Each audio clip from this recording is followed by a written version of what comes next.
Hello guys, in today's video I will be showing you how to fix Google Drive link not opening problem.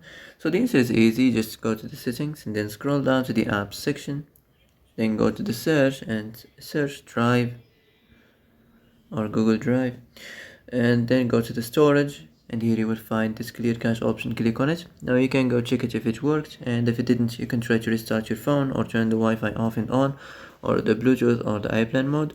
Also you can try to clear data, but be careful. If you clear data, all the Google Drive's data will be deleted. This includes all files, the settings, the accounts, the databases, etc.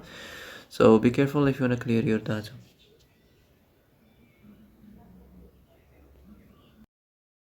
And that's it for today's video. I hope this is the answer you've been looking for. If you like this video, don't forget to like and subscribe, and see you in the next video.